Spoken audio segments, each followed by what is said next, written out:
Welcome to My Views Are My Own podcast.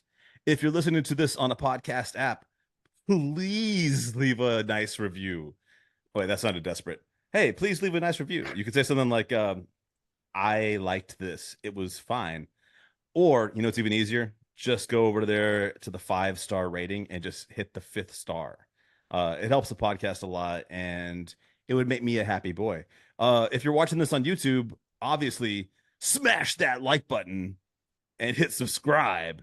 So now that I'm throwing the podcast up on YouTube, I also have to uh, use all the affectations of everyone's favorite YouTubers. So yeah, you guys know the deal. Smash that like button. Uh, Welcome also to the most rescheduled podcast episode to date.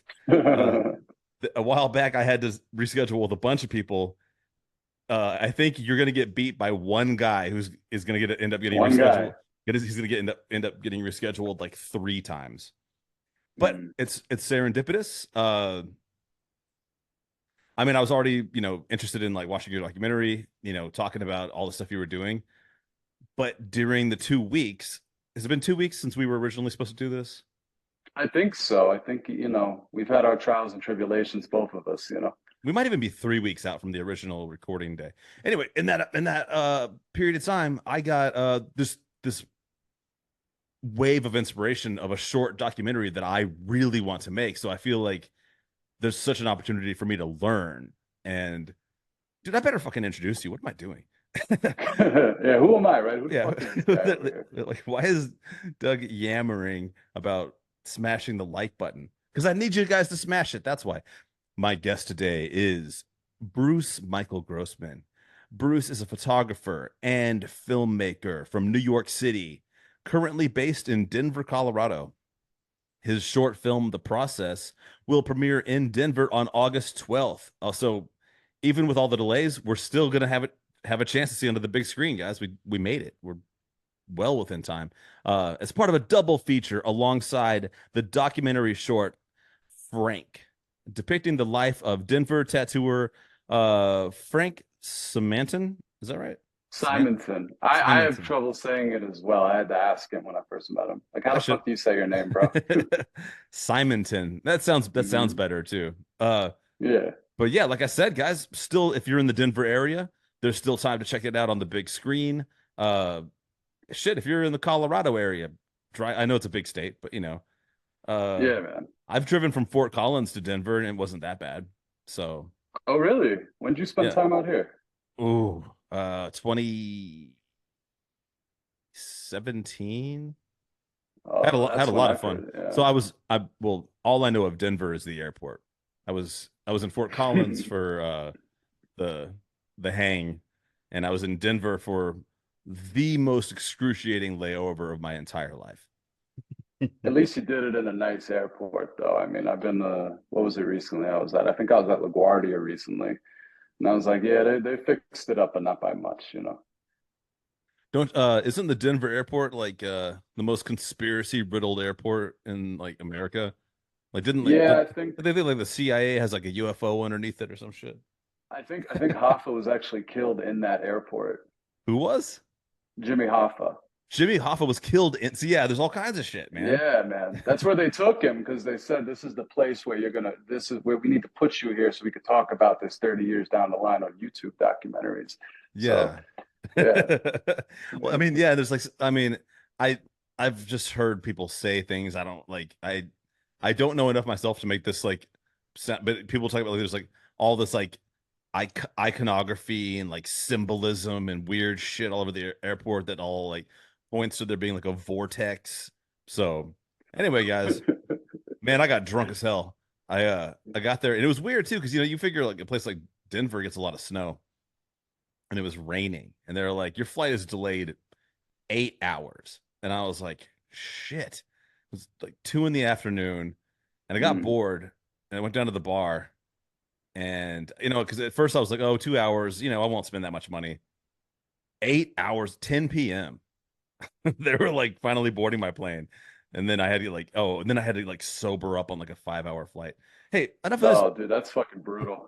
Why am I talking about this fucking airport? All right, guys. Uh, so yeah, I've been following your photography like for a long, long time. Thank you. I just watched your documentary, Frank. Like I literally just watched it, and so that's the first time I've seen any of your like film in the sense of like video movie type stuff. But I guess like before we get into all that, man, like just can you give me like a sense of what you were like? So I don't fully know exactly what all the purposes of everything you do, but like you've kind of been doing Neither do I. a, a bit. It's a bit of documentary work in the just in still Mhm. photography in the tattoo world. Like you've been traveling around, you've been photographing tattoo artists, tattoos. Uh, I'm sure you've gained some insights in the world of tattooing. Uh, but yeah, what are you like? How did you even get into doing that? Why are you doing Why am I doing it? Dude, I ask myself that every single day. I ask it? myself when the third book came out, I'm like, why? You know, because sometimes people will message me from this community, having seen an interview or having seen a picture or something or hearing about the book, and they'd be like, what made you decide to do this? And brother, I'm gonna describe this as honestly as possible. I have been riding the wave of a manic episode for like a fucking year now. And Nice. it's just been the most creative I've ever been. To kind of take it to the beginning, it started with a failed pop up. So basically, I had a gallery in 2020 out here in Boulder, and I was doing a lot of stuff in the art world, like on my own independently, selling art, like just really going at that like crazy. And then I stopped for a few years to kind of pursue more career-ish type things, you know, to try to build my resume up, to try to break into marketing and all that sort of stuff. And I had this wave of inspiration that I wanted to get back into the art world. So I did this pop up and it was a fucking disaster. Like it was, I can curse, right? You can say whatever the fuck you want, dude. You could say Jimmy Okay, Hoffa's cool. was buried in the Denver airport. And I'm the one that took him out too. He was a nice Yeah. guy, Hoffa. It's a shame, you know. Yeah, But I anyway, know. I hate when you got to kill one of your buddies, man. yeah, it's a shitty feeling, you know. But He was that's he. the mob life for us, dude. Are you Italian? No. Oh, okay. No, actually I got no offense to anyone that lives in Wales, but I thought I was just like regular Irish. Like I was like, yeah, I'm a Boondock Saints. And then I got one of Oh, those, okay. like this is years ago before I realized I didn't want to give my DNA to the government. And I took one of those Mm. DNA tests and I found out that I'm Irish and Welsh. But since Oh. then I've learned to really appreciate the Welsh. I just at the time I was like, what? I'm not just only, because I had a cousin that did a bunch of genealogy. Turns out Hmm. there's a castle in Ireland that belongs to me. It, it's Like legally? I'm the rightful heir.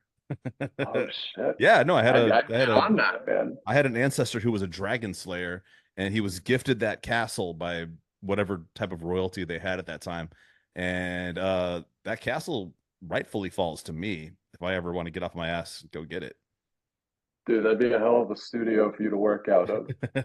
I bet castles suck. I bet they're wet, cold. It's probably hard to make. I mean, if you think like the homeowners association sucks, I can imagine if you're dealing with like a brick fucking, Oh type yeah. vibe. Yeah, Yeah. well, yeah, dude. One of my fuckhead neighbors called the codes violation on me for not mowing my lawn. See, that's what I mean. Not to derail, but like a little mini rant within a much larger tangent. I don't understand this whole thing of like, hey, you buy a house, you own it, you own the land, you own everything, it's yours, but everything has to be in accordance to how everyone else does it. It makes no sense. Yeah, But you know, yeah, dude. We do not live in a society. We don't live in a. This is not socialism. We don't get any of the perks. So you can't make me have any of the penalties either. Actually, you know what I ended up yeah. doing? I got the sign. They have this no mow. There's a thing you can do here, part of the Cumberland River Pact, and Mm, I was so stoked because you like it makes it where you like can't code violate you for mowing because it's like the groundwater is so polluted. So I just let my oh man, I let my grass grow to, like that shit was like literally head high to some people, mm. and I loved it because I knew somebody in this neighborhood walked by every day and was pissed as fuck and they couldn't do anything about it. And right when it was nearing the end, someone stole the sign out of my lawn, the sign that Mm. gave me the permission to do it, but I was already gonna mow the lawn anyway. I was like, yeah, well. Talk about a fucking revolution. Yeah, dude. And think about all I had so many bunnies, butterflies, bees. It was like a Disney movie out there, man. It was fantastic. All right, but back to you. All right, Yeah, you had a yeah, pop up. It was a disaster. You've been riding a manic wave for a year with yeah, yeah. traveling, photographing, tattoos. Mhm. Yeah, so essentially what happened is after the pop-up, and a funny note about the pop-up, I had all these frames, I had all these floral pieces, all this stuff. This super old man came up to me, and he must have been like 90 or something. And he looks and he says, "Ah, nice stuff you got here. Whether or not you'll sell any of it in this area remains to be seen." So it was like from the beginning, it was fucked. So after I've always like propelled myself through adversity and like, hardship type shit. And so after that, I was like super motivated to get back into kind of photographing things that I had photographed in the past. So subculture, etc. And one day there was this local tattoo artist, and I decided to hit him up and say, "Hey man, do you mind if I come down and maybe take some pictures of some tattoo machines with a macro lens, whatever the fuck?" So I did that. It went pretty well. And then there was another local shop, and I was also at the time doing an exhibit at like a brunch spot. So I'm setting that up and I'm like, "Oh, there's a tattoo shop over here. Let me walk over and talk to these guys." So in the beginning, I was kind of selling this to people. I didn't know what it was yet, but I went to this second tattoo shop and I'm like, "Hey, I did these photos at this place. I could do something similar to you." And I ended up photographing all their artists. I ended up photographing the owner, who was a Jersey boy. He was from New Jersey. And there was a woman who was getting tattooed by him. She was getting a sleeve done, and she was from the East Coast too. So it's like all these East Coast accents raging back and forth in this Yeah. Boulder, Colorado tattoo shop, right? Hey, I'm walking here. Like, "Hey, fucking yeah. asshole! You remember Sailor Jimmy? He was missing a tooth, but he give you a pretty good tattoo. You know that sort of thing." I'm So tattooing here. Give me a bagel. I can't do it. Sorry. yeah, no, it's all right. So as she's getting tattooed, she looks at me and she goes, "Hey, you remember when they called them fucking tattoo parlors?" Do And they not I'm like, anymore? I mean, it's a it depends on the place, but it was more like there was something about hearing that word that got me thinking, like maybe this can be a project, maybe this can be a project called parlor. Yeah. So bear with me, but I've always wanted to talk about this in detail, never had the opportunity. There is a shop in Littleton, Colorado called Black Sheep. And months before I started doing any of this, I met a guy by the name of Kevin on a bus going to Denver. He had just gotten out of prison. And I mean, just gotten out. And he's covered head to toe. He's got the face tattoos, the whole nine yards.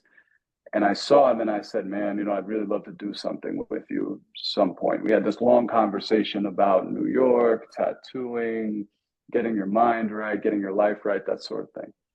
Fast forward to when I'm taking photos of all these tattoo shops, Kevin hits me up. He says, "Hey, man, I'm at the shop in Littleton. I'm seeing some of the stuff you're doing. You should finally come down. I'm all settled." So when I went down there, I took photos of him primarily, some of the people that were working there, the owner, and I was so enthralled with the work that I did of him that I was like, "I think this is a book." Yeah. You know, the owner says to me, "Hey, I want you to meet my mentor, Dusty." "Okay, where's he at?" "He's in Lakewood. Can you be there tomorrow at noon?" It's like some Goodfellas shit, right? Yeah. I'm gonna introduce you to the boss. Come see the boss. Yeah.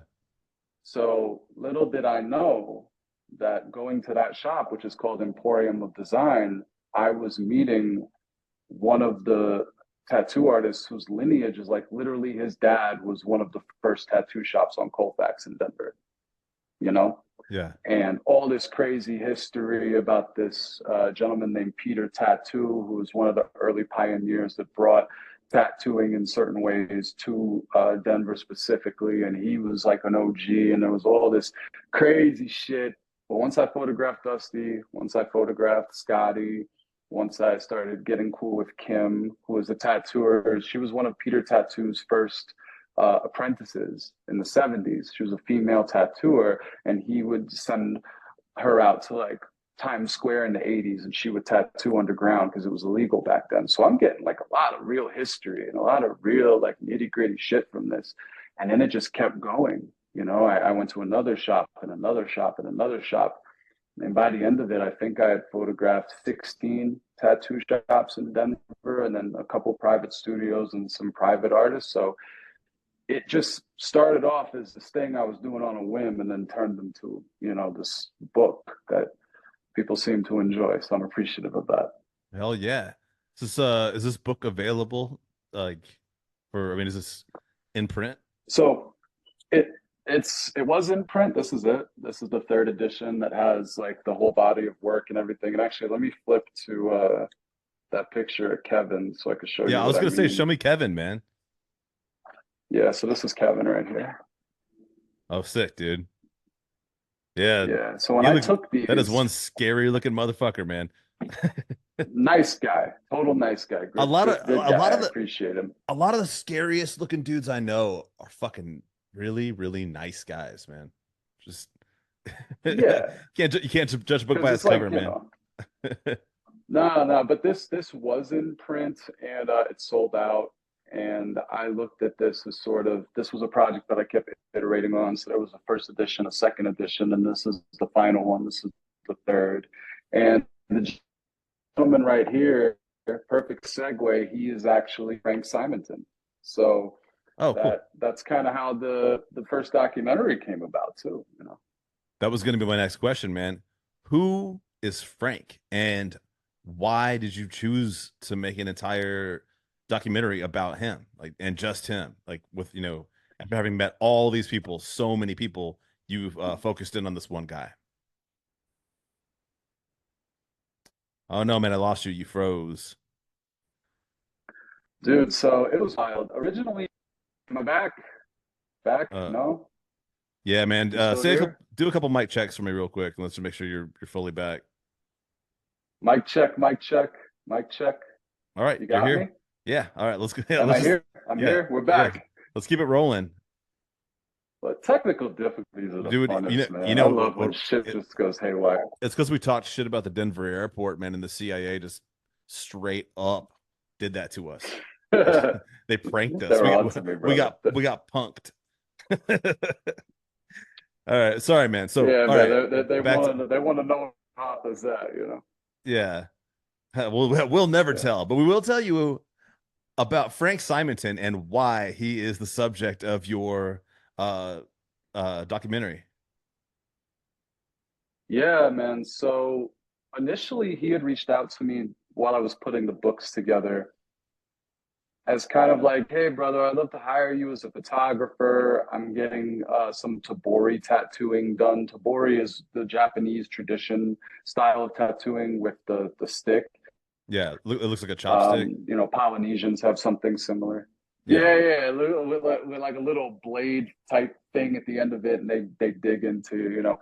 So initially, he wanted me to come by and photograph that at some point in time. And then I said, hey, man, you know, me and you have been talking a little bit. Why don't I just stop by, you know, meet you, the whole nine yards? So I met him, and I'm like, fucking talk.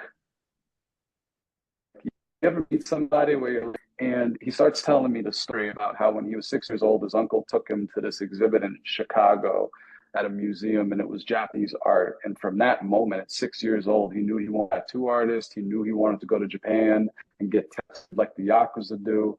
He came home and told his parents, this is what I want to do. And then at 10 years old, this guy went around shops in Michigan trying to get a tattoo apprenticeship at 10. He was going Whoa. around showing his artwork. So there was something there to me that was very compelling about the idea of somebody knowing exactly what they wanted to do in the art world from such a young age and making it happen. I was doing professional tattoo at the time he was 15 or 15, like actually getting paid for it in a shop. So, you know, you combine that with his natural charisma, the eccentricities, and just the way he is, and like he's a just it ended up being him is I had talked to a few people about doing something like that, but it was one of those spur of the moment things where I just filmed an interview with him and I said, hey bro, do you want to make a movie with me? And he was like, yeah. And then we ended up making it. So it was like Yeah. it was just really crazy how that happened. Everything's kind of been like this whim thing, one decision leads to another, leads to another, leads to another, you know. Yeah. He's got some wild stories, man. The I don't know what the impetus or what. I mean, I know he had like some serious opioid kind of Mhm. issues in the past, Yeah. but I guess this is after he was done with that. He said he took something crazy, like an ounce of mushrooms, and it just started drawing, which, Yeah. the normal human mind doesn't just want, that's not like the kind of thing where you end up drawing. That's like you end up hospitalized. So that was wild. And I it's this is a podcast. We can't show people what it was, but he was showing a pretty interesting change in his artwork. So his artwork was very he was showing before the massive mushroom trip kind of catalyst. His artwork was his original work that was just for him and what he was doing. His sketches very dark, kind of like negative, and then Mhm. after the very very hero dose mushroom trip, his work became very vibrant, full of Yeah. life. Uh, Yeah. I mean, I would say to a certain extent psychedelic, but not like not overly so. I think maybe it even only seemed that way because it went from such a very like black and white place to such a Mhm. colorful place. So yeah, I thought that was a Yeah. Yeah. kind of a. I mean, I've heard a million people say that they've had a mushroom trip that changed their life, but that one seemed he could give you like visual evidence of what it did because he's such a talented Yeah. artist. And that was one of the coolest parts for me because there was a lot of time in between filming this. So the stuff that takes place at his shop, where you're seeing how he operates as a tattoo artist, as a professional, how he deals with his clients, his process, that was sort of early on. And then the stuff at his house, where we're showing the art that he was able to make, because the way he described it to me was he was in this state for like a while. Like he was in this place that he went to after taking those shrooms. He was there for a fucking minute, bro. Yeah, And he described it as like, I never finished a painting before, but now all these completed works were just coming to me, and it was up to me to simply put them on paper or put them on canvas or whatever. And talking about like the specific filmmaking aspect of it, I made the decision. It's a black and white film up until that point, and I yeah, made the decision to like bring it into color for those portions. Partially because how are you going to show all this cool, colorful psychedelic art in fucking black and white? It's a waste. yeah, But also, it kind of symbolizes for me when I was making it, like this is when color came into his world, in a sense, like you put it. He was drawing these very macabre, dark things, and now all of a sudden it's stuff about him and his father and their crickets. It's like these visions of kind of like surrealistic oceans and aliens and like landscapes and all this stuff. And that's the part of the documentary that I'm most proud of, was that he was able to share that with me, because he had, I guess, some schizoaffective issues mentally prior to doing the dose, and he was able to kind of self-medicate permanently, in a sense, because he says he hasn't had those issues since. And also it was able to make him a much better artist and someone who was like more in tune with his art, I feel like, than ever before. So that's the cool thing about it to me, is that it's a documentary about an artist and his art. And yeah, there's crazy stories and there's bullshit, whatever, but there's also wonderful archival footage of his family that I was very fortunate to get from his mother. And that was really cool, because I was literally getting tapes in the mail, like old VHS tapes, and yeah. having to find places to digitize them, and like editing down hours and hours and hours of footage that she would send over. And these cassettes of his father. His father's a musician, so all the music in the film is provided by his father. And there's like tapes of Frank and his father talking when Frank is like super young. His father's like interviewing him, and that's all in the movie. So it's nice. It's about his art. It's about his family. It's about his dedication, and it's about his earnest, Yeah. mentality, and the sincere way he approaches things. You touched on so many things that I have to rewind back to. One, Yeah, I noticed in the film. I noticed that you switched to color. Like it's also it's subtle because you don't completely do it. There is still black and white afterward, but it is like, it's a black and white documentary, and you assume that's what it's going to be all the way through, and all of a sudden you're seeing, it's not just colored, it's like vibrant color. It's almost like Mhm. you Wizard of Oz'd it, it's like Yeah, his yeah, it's like his life prior to was this, farm, this very kind of like it seems very like kind of dreary, and then it's like suddenly it's like, it's when he had that moment of inspiration. And there's even like a line I feel like you could draw to, like what you're just talking about yourself, because he says some similar words. And you said, when you first started the book, uh it was you've been riding a manic wave, not, just not stopping with this photography, just going on and on and on. And I think he mentioned something along the lines of, once he started doing these drawings, he kind of quit sketching and just started pulling out markers, doing complete, like fully completed yeah, artwork. But it's like he's like he hasn't stopped since. And so yeah. there's so many interesting, just connectivity, things that connect there, that in a really cool way.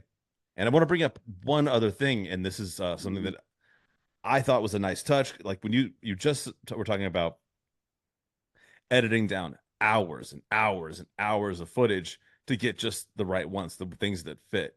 The person I interviewed right before you uh, was in the an actor in the movie Twisters, with the, like, Mhm. it's a big blockbuster hit this summer.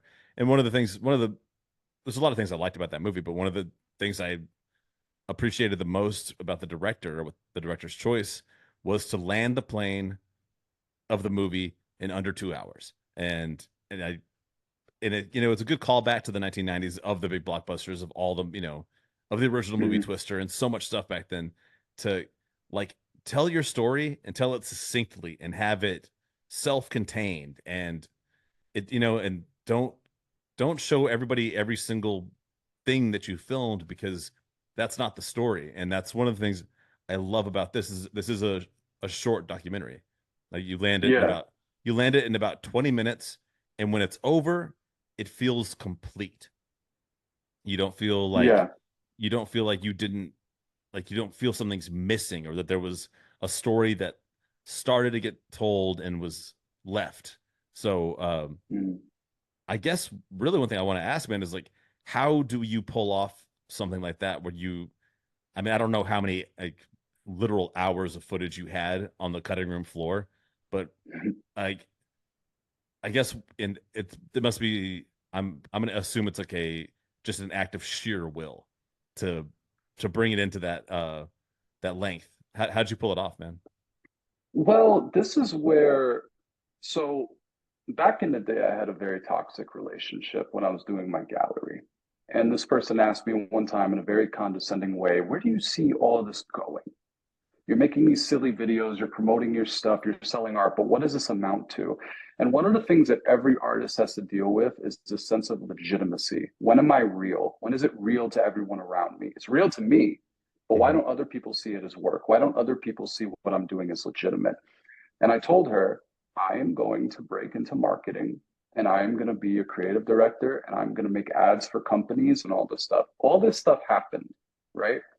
And in doing that kind of Mad Men style advertising work where I was directing commercials, I was writing copy, I was doing all these things, I learned that immediacy is the wave that modern shit is on. You know, it's like if you're doing an ad, I need to know what you're selling in 5 seconds because that's how much time I have before I skip the YouTube video. Yeah. So I was kind of taking some of the things I had learned from my marketing career that I was able to fall ass backwards into, which is a whole other story, and apply them to the art world in the sense of like, let's not do a 2 hour fucking deal that chronicles every single experience this guy had because who wants to be talked at Yeah. for, that amount of time, right? Even if it's a compelling character. So I was conscious of a few things. One of them is I wanted there to be artistic merit to a lot of the shots and a lot of the transitions. I wanted to get some cool psychedelic shit in there. And I wanted to also work within my limitations, you know? And I think that's a lot of that's a big reason why my work ends up the way it does.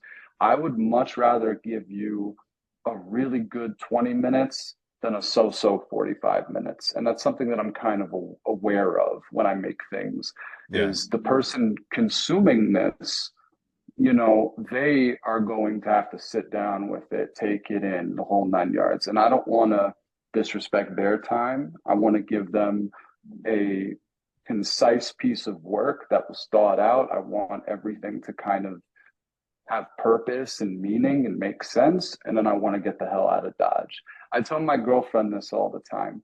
When she brings me around to gatherings with friends, I make three good jokes at the dinner table and then I shut the fuck up the rest of the night. And that's what people remember. He made Yeah. three jokes, they all landed, that was it, you know. And in the past, I've been super long-winded and then a little pretentious with a lot of the stuff I do. So it was kind of just delivering something. It's, you know, in other words, I wanted to give people like, here's a glimpse of who this guy is. Yeah. I wanted to show, not tell, essentially, if that Yeah. makes sense. And there's Yeah. you know, not to describe every moment of this because I do want people to see the film, but like great moments of silence too. I mean, there's just like a couple scenes of him just packing a bowl and just basically just taking Yeah. a bong rip while he's at work. He's like goes outside, he smokes the bong, and he's like, "All right, I'm gonna go back in and go back to work." And that's it. Like you're just getting a peek at what his day is like. It's not like, you know, yeah, exactly. You're not talking at me. I'm like, I know what a bong is. I know what weed is. I don't need to be Yeah. told that he's, you know, calming himself down or whatever, or for whatever reason he wants to smoke. You know, everyone's got different. Yeah. Yeah. And I want to point to another thing when you brought up your marketing career and what I believe the validity of that. It's Mhm. it's not just a thing where you were like, oh well, capitalism has infected everything now, as though that this is a modern fucking occurrence.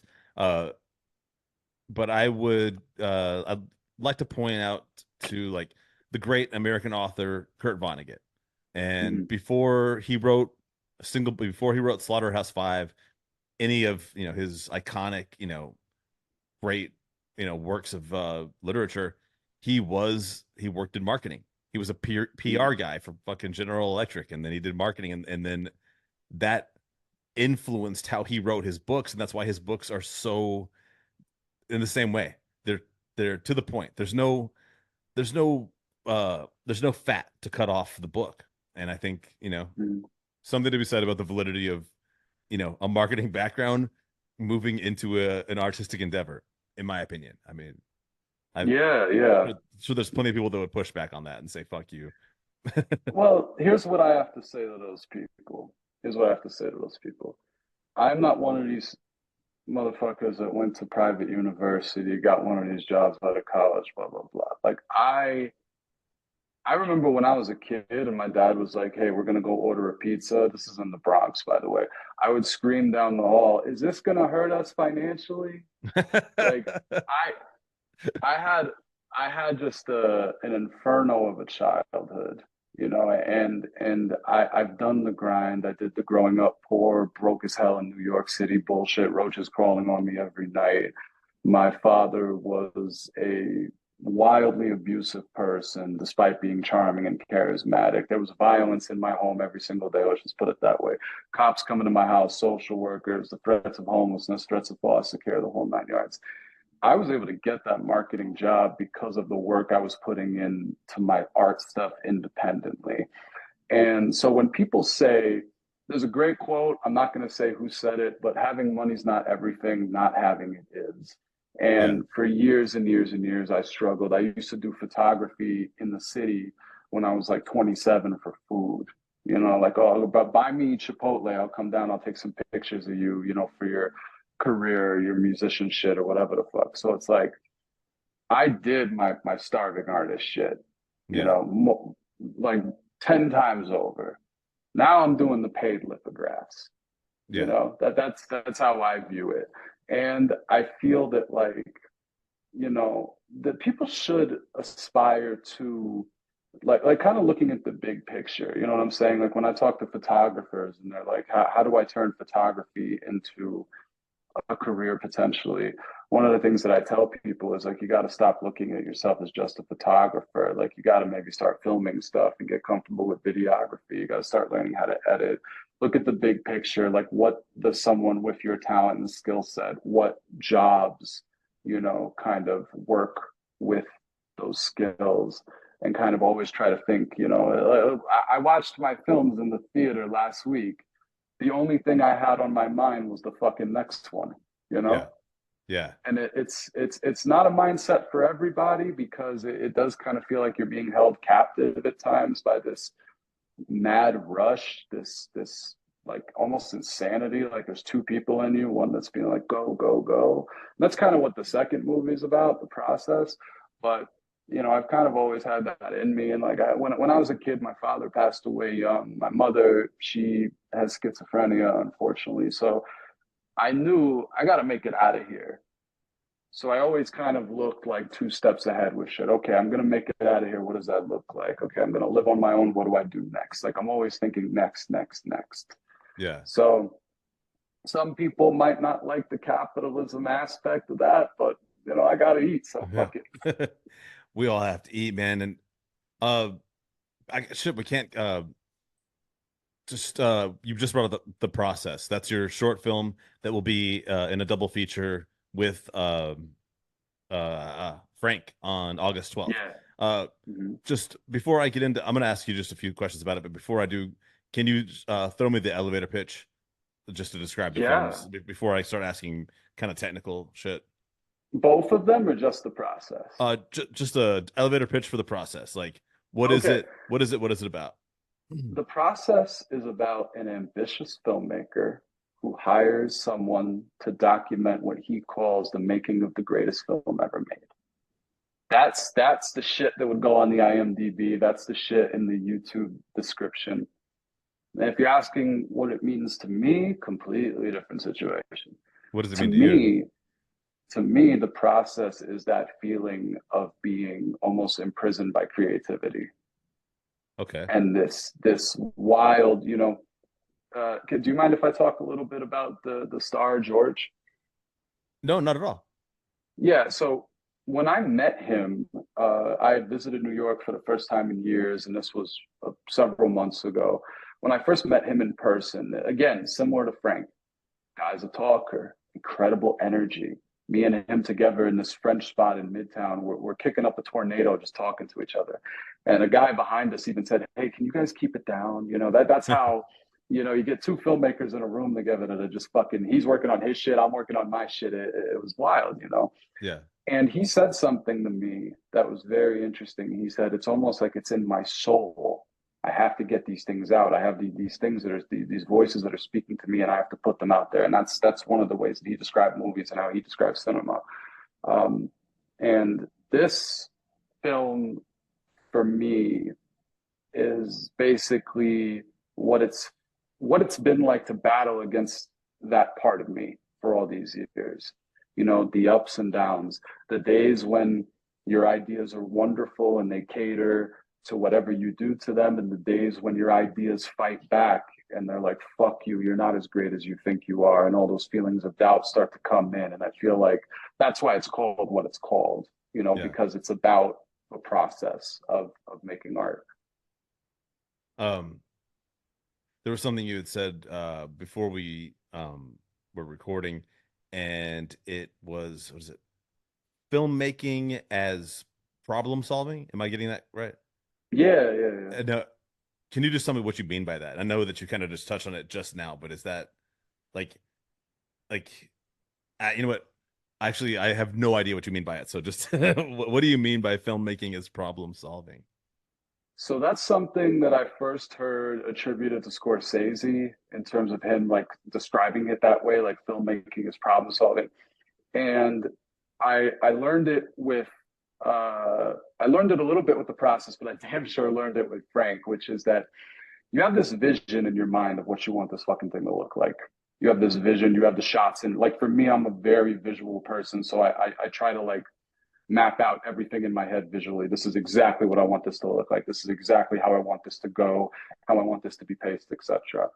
And really what happens is these little things come up every so often. So for example, the final scene of the process, and I'm not going to talk too much about it, we wanted to do something super seamless where there was a camera on the floor and it's doing this wide shot of George, and then he picks it up and he changes the lens on the camera to take you back to the very first shot of the film. What we realized when doing that is that all cameras that we were using at the time, I'm not sure if it's every fucking camera, but the cameras we were using, they turn off recording automatically when you go to change a lens. So it's like, okay, how do we save this? And instead of just freaking out, oh my God, whatever, just, you look at it like a problem that needs to be solved. Mm-hmm. How do we do this? What's the pragmatic approach to fixing this? And we did it, and that's kind of what I mean by that. Like things come up where it's like, it's almost like what I said earlier about working within your limitations.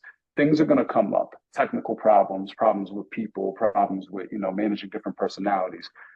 How do you solve that to preserve the vision of the film you have in your head and get there?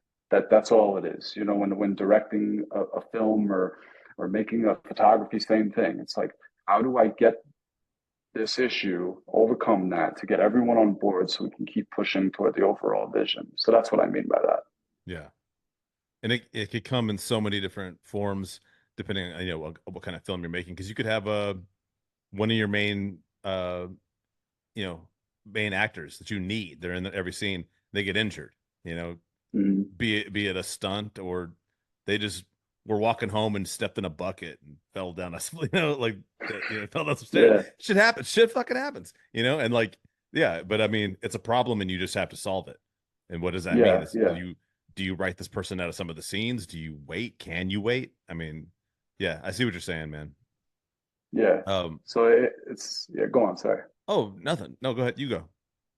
No, it's just that like that was something that, and this is why I really encourage artistic people and creative people to always shoot above your station.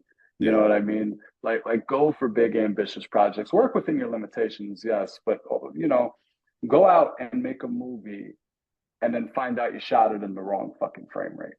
You Yeah. know, go out and do some ambitious kind of music video shit and find out that you completely botched the fucking audio sync. So you're gonna have to, those are Yeah. the things that you grow from, those problems that come up. Yeah, for sure, man. Uh, Yeah. Speaking of, you brought up Scorsese a moment back. Uh, just curious, is he one of your influences, or if not, do you have some people you'd point to that, like, maybe that's the direction you would like to, not necessarily to emulate, but just people that kind of have guided you in your creative process? I admire Scorsese. I wouldn't say that he's like a direct influence on me. A lot of people said the process reminded them of like early Scorsese, which is like a huge compliment. Like he's a master, you can't Yeah. deny that. And I also, being half Italian, like the way he's able to portray that culture is very like true, and very sincere. And I've always admired that about him. And just like you look at like you ever seen Casino? I love Casino, man. Yeah, I right. well, So I love Martin Scorsese. I mean, yeah. I don't think I've seen anything he's made ever that I didn't like. There's that scene in Casino where De Niro's standing there in the desert and you see Joe Pesci's car go by in the shades, Yeah. and the way it's going by, it's like, oh shit, it's symbolic of a bullet. He Yeah. does it. The character is literally saying, I don't know if I'm going to get killed at this meeting here in the desert. That's masterful. That's fucking unreal. For me, I was more influenced by stuff that was like, maybe you call it like shocking, but at the same time, trying to figure out how to explain this. Like shocking, but with a certain level of class about it. Like I love Gaspar Noé. He did like Enter the Void, Climax. I love Train Spotting. Train Spotting to me is like one of the greatest movies ever made. I'm also really inspired by those old school HBO documentaries that would come on like at nighttime back Yeah. in the day, like Nephedonia, and what was that other one? American Pimp, where it's like super guerrilla style filmmaking, and they're just depicting people that you usually don't see depicted. Usually Yeah. don't see depicted in movies that way. Um, so those are very influential to me, and just kind of the spirit of certain songwriters, like Lou Reed, Bruce Springsteen. My stuff, kind of has an unavoidable New York element to it, more so the process than Frank, but those are a few of the things that I was influenced by. Do you mind? This is out of pure selfishness. Do you mind if I Yeah. ask you some advice on this project? It's I haven't fully. I've started calling some people that I would need, Mhm. but if I want to do this, it's a documentary.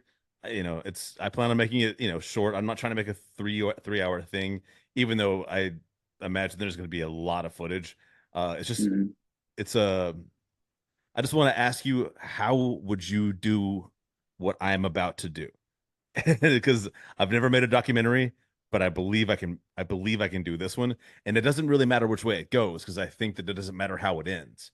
And it's Right. it's simply this. I have a lot of friends that work in film. I got actors, filmmakers, all kinds of people. And I if you had asked me a couple of years ago, they're like, "Hey, if you were going to be in a movie, what kind of movie would you want to be in?" And I would have 100% said, "I want to be in a comedy.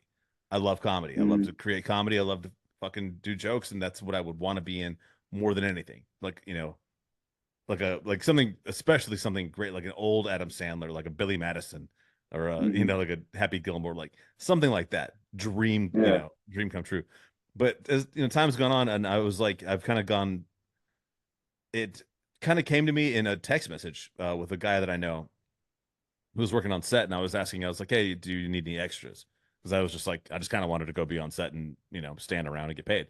And uh, so it was something that I said. I said, it was just about like what I wanted to do. I think it was like, maybe I've been practicing more mindfulness. I don't know what the fuck it is, but I'm kind of like getting back more to my roots and more of what I really like as a child would have wanted, which is just to Mhm. be in action movies and just to be in just the fight scenes. I don't even want to be the real, like, I don't want to be the main character. I want to be a You want to be a henchman. stunt double? Yeah, I want to be a Yeah. fucking stunt double, but my age and my experience won't probably allow, that well, you're Mhm. you're already getting the point of the documentary. So I texted him. I said, "Look, man, I just want to be a henchman that gets his ass kicked by Jason Statham. Is that too much to ask for?" And he was like, "That's not too much to ask for." And so, what I was thinking, I was like, "All right, look, you know, uh, I was looking at like the I forgot the name of the union, but the union for stunt workers, they're trying to lower the uh retirement age for a full retirement benefits to like 40, because Mm. that it's so hard on your body, which Yeah. means which means I'm already ready to retire, like from a career I haven't started. And you know getting to fight someone like Jason Statham, only the absolute best, greatest stuntmen get to fight Jason Statham and get their ass kicked. But I thought, you know what, like, what about a documentary where I'm like, because I was like, it's not just him. I have a bucket list of action stars. Mm. I'd love to just have them all hit me once. And I could take a hit, and I was like, shit, there could be so much comedy in this. It could be Mhm. me trying to like learn how to do a butterfly kick, because you have to be flashy. It doesn't matter if you can fight in real life, because real fighting doesn't look cool. You know, Yeah. real fighting is actually pretty fucking boring. Usually looking, Mhm. it's like movie fighting looks awesome, and so you have to like learn all these like uh you know moves you would never use in a real fight. I don't know. I thought there's so much to do with it, and then me just standing on set somewhere where I'm just a complete nobody, but doing like Mhm. the Office style, like like just filming myself with my phone camera, being like, here I am, like big break. Uh, and no matter how it goes, it could go like nobody it lets me get anywhere near a real action star, or maybe they do. I don't know. So Yeah, man. I was just like, I want to call it, or I wanted to like tagline it, "This is my journey." This is All my right, journey to getting my ass whooped. all right. How do I Well, get this fucking thing made, man? how do you get the fucking thing made? Quite simply, you make it. Yeah. That's that, as simple as it is, you know. We and when we talk a little bit about kind of the backstory behind the process, how that got made, I think like people, how do I explain this? I'm a little torn on advice giving, right? Because it's very hard to like, I can't hand someone my upbringing. I can't hand someone the things that motivate me, and I can't transplant this feeling I have in my head that I need to be making all this shit. I can't put that into somebody else. But just telling someone sincerely, like, if you know that this would involve showing up to film sets, maybe independent or otherwise, filming yourself doing stuff, maybe like, you know, sneaking a little camera underneath your shirt or whatever and walking around, seeing how long it takes for them to kick you out or whatever the fuck, you know. Most people have an idea of what they need to do. It's just that part of actually doing it, you know. And that's why this whole thing was so crazy for me because, you know, I hit George up and I said, "Hey man, I'm gonna fly to Brooklyn for a weekend and we're gonna make this thing. You cool with that?" He was like, "Yeah." And it was like that was it. We were gonna make the fucking thing. You know, the planes had already been booked, everything's been paid for, you know. Yeah. We just gotta do it. So I think like one of the films that I love giving people as an example. And this is kind of what I mean when I say working within your limitations. A lot of people think, oh, I don't have good cameras, I don't have people around me, whatever. There's a movie by Sean Baker called Tangerine. It was his first movie. This guy directs like blockbuster, well, blockbuster, but like high budget independent films now. Like, you know, he's been nominated for one of his films, I believe, Florida Project was nominated for an Oscar. Willem Dafoe was in it. He's got a new movie coming out that I just saw the trailer for in theaters. Looks amazing. But his first movie, Tangerine, which was this huge independent sensation, like all the film festivals, the whole nine yards, he shot it on iPhone 5S. Like he used lens attachments on an iPhone 5S, and that's how he shot the film. And it's like, if he's doing that, Yeah. what's your excuse? You know? My only excuse is that I'm gonna have to call in like every fucking favor that I have, but Call in would those favors. but it would be so worth it to have. I mean, Yeah. also it's you know it's a lot of it could be like it can have a dual use because if I shoot a particularly like funny or cool scene, you know, I'll just throw it up on YouTube and be like, hey, look at this one funny cool thing I did, Yeah. or like look at me get hit by this guy, you know, like And I didn't mean to say what's your excuse is like confrontational to you specifically. I mean in general, yeah, like when I put out my first book, I messaged every single person that follows me on Instagram and asked them if they wanted to pre-order this book. You know, the bitchy wheel gets the grease. And I think a lot of times people, you know, people always talk about networking these days. You see all these gurus talking about networking. Real fucking networking is going out to people that you want to work with and telling them, hey man, I got this idea and I'd yeah, love to do this with you, etc. And like building real connections. Like that's how you know, people have all these things they talk about on social media. Here's how you build a following. Here's how you get people to care. You get people to care by going out and meeting people and having an experience with them that makes them care about you because it was a good fucking experience because you worked together on something, you made something together. That's one of the coolest things about filmmaking and photography. It's like when I have a really good shoot with somebody, like me and that person were able to capture something, you know, lightning in a bottle type shit. And then yeah, we're always going to remember that, you know. yeah, yeah. All right, man. I'm pumped. I'm gonna do it. I'm gonna get the iPhone lens attachments because that's about the kind of budget we'll be working with. Uh, but Bruce, I got one thing to tell you, man. We are dangerously close to the lightning round. Okay. I have to tell you how the lightning round works. It's a series of questions I ask them super fast. You've got no time to think. Don't even think about thinking. Thinking is not Okay. allowed. Gut reaction only. I don't write the lightning round. I don't so therefore, it's a surprise to me when I ask you. These are written by co-producer Colleen, um, and it looks like, hey, you got this. Looks like a pretty straightforward one. This is completely actually. By the way, I'm just going to show this is on notebook paper to prove Hell this yeah. is not like some shit that I wrote. Or I mean, I guess clearly I could write on notebook paper. Yeah, absolutely. I didn't prove anything. There's this could be movie magic. That could have been sleight of hand. All right. this is just going to be your opinions. So, and what you would do in a situation. So that's great. Lightning round. This or that. Documentary edition. Would you rather make a documentary about Sylvester Stallone or Arnold Schwarzenegger? Stallone. Really? Wow. Stallone. Can Yeah. you can you give me any reason why you would choose him over Arnold? Arnold's story is has been told so many times. I don't think Sly has had the same treatment. And I honestly think Sly is incredibly underappreciated, Yeah. as an actor, like what he brought, because, Arnold did really well in The Terminator, but Sly was able to do dramatic stuff that was like the first rock. I mean, I think a lot of people forget or simply don't know that Sylvester Stallone was nominated for an Oscar for acting for the first Rocky movie.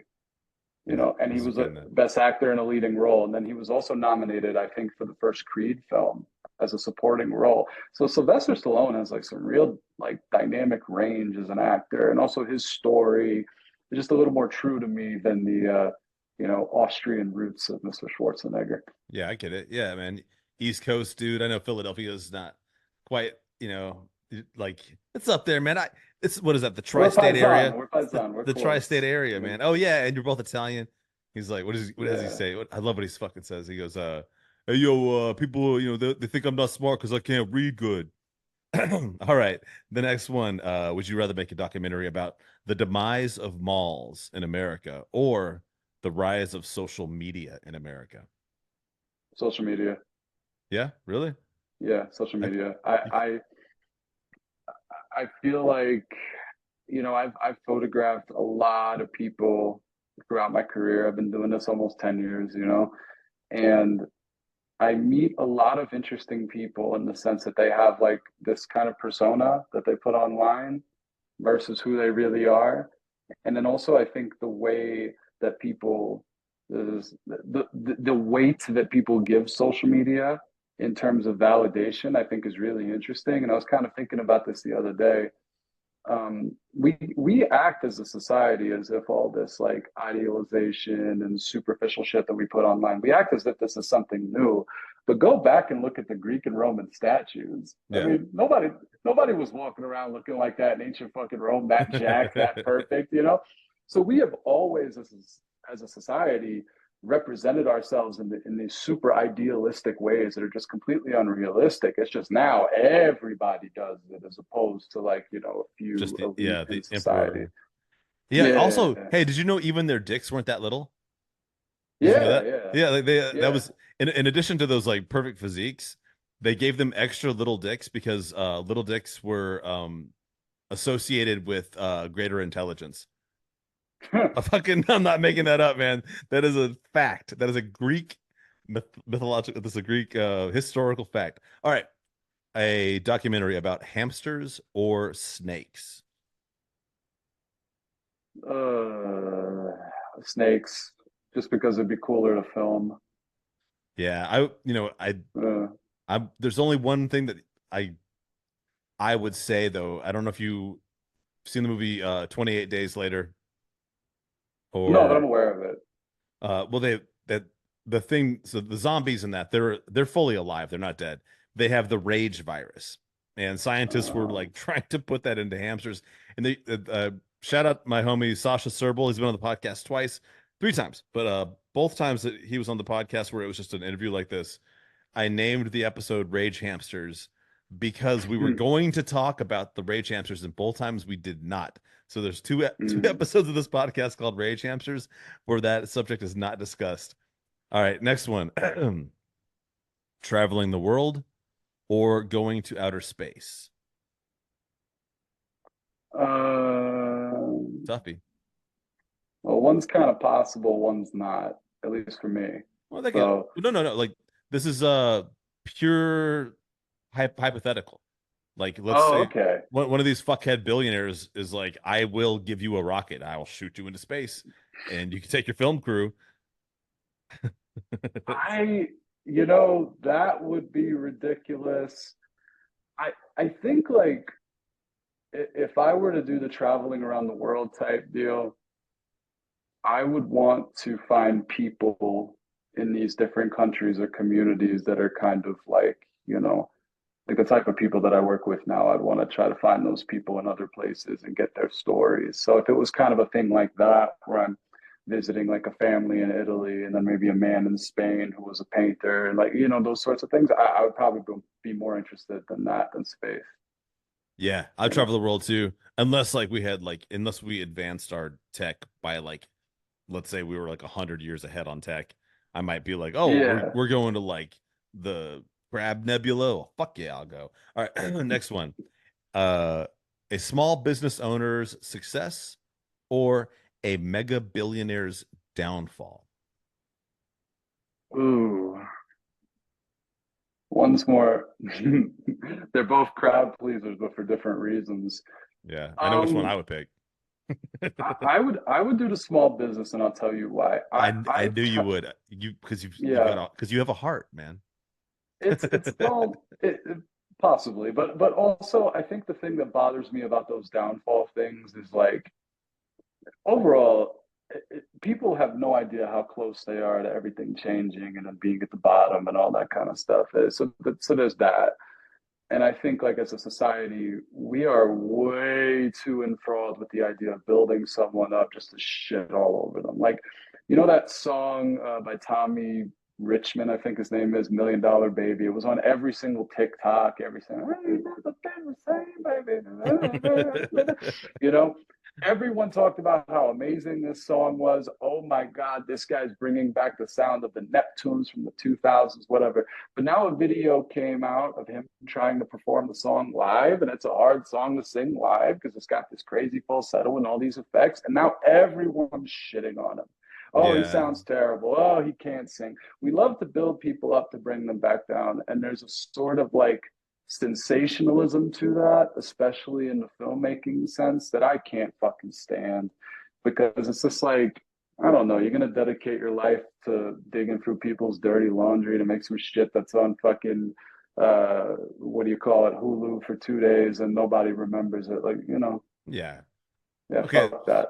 I feel you on that, but I disagree that billionaires should be protected in the same way as like regular people. All right, Oh no, no, I'm not saying that. I'm not let me elaborate. I'm not saying that necessarily. I'm just saying that like I personally would not want to make something that's like just overtly negative about some dude losing everything. It's just like yeah, to me, that's not something I'd want to wrap my brain around. yeah, man, and you're the creator, so that's the Yeah. bottom line. Last one, and it's a weird one. Uh, Okay. the production of chicken nuggets or the production of troll dolls. Troll dolls. Troll dolls. I'm curious how they're made too, and I already know how chicken nuggets are Yeah. made, and it would just bother. It would just make me sad. I, I think that like I really love this kind of niche. I guess I've stumbled into now more so than years ago. I was doing like a lot of fashion shit. I was working with a lot of people in the city, a lot of people like me that were aspiring dreamers, and trying to make whatever they saw themselves in their mind, trying to make that their reality, right? And it's kind of progressed to where I'm finding these niches of people that like are really into a subject. So right now it's fire performers, and that's actually my next film is going to be probably a short documentary about fire performers in the local Denver area. But I'm really fascinated by the people that I guess they call it fandom, in like comic books and shit, like people that are really interested in something. And it's a little strange, it's a little unusual, but that's their thing, right? Yeah. So I know that there's a lot of people that collect those sorts of toys, and they're really fascinated by them.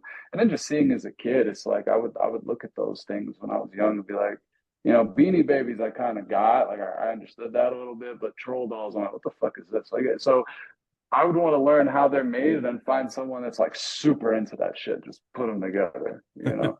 I mean, they've resurged from the troll movies, but Bruce, I've got one last question for you. It's the most important question of the day. Where can Yeah. people find you, follow you, check out your art? Yeah. Thank you so much. But first of all, thank you so much for having me. This has been really fun. I really enjoyed this. If you go to Bruce Michael Photo on Instagram. You can see me incessantly promoting myself virtually every single day. I've got a book on Coney Island coming out. That'll be on there. It also talks a little bit about, well, not talks, but shows kind of like stills from the film. The Coney Island Freak Show is in here. There's like beautiful pictures of the park and all this stuff. And this is really cool because it's the first time I've made something that's like really New York and like captures the feeling of like being in the city. I believe Bruce Michael Films on YouTube. I think so. That's where I post all my movies, all my video stuff. And then August 12th at the Mayan Theater in Denver, Colorado, doors open at 7 o'clock. We're doing a double feature premiere for charity. 100% of the proceeds, we're not keeping any of the money. It's going to Art from Ashes, and they help to provide artistic programs to underprivileged youth in Denver. It's a really cool nonprofit. So that's pretty much it. Yo, if you're in Denver, be there or be square. Uh, Bruce, thanks so much for being on the podcast, man. It's been a pleasure. Yeah, thank you as well, Doug. I appreciate you.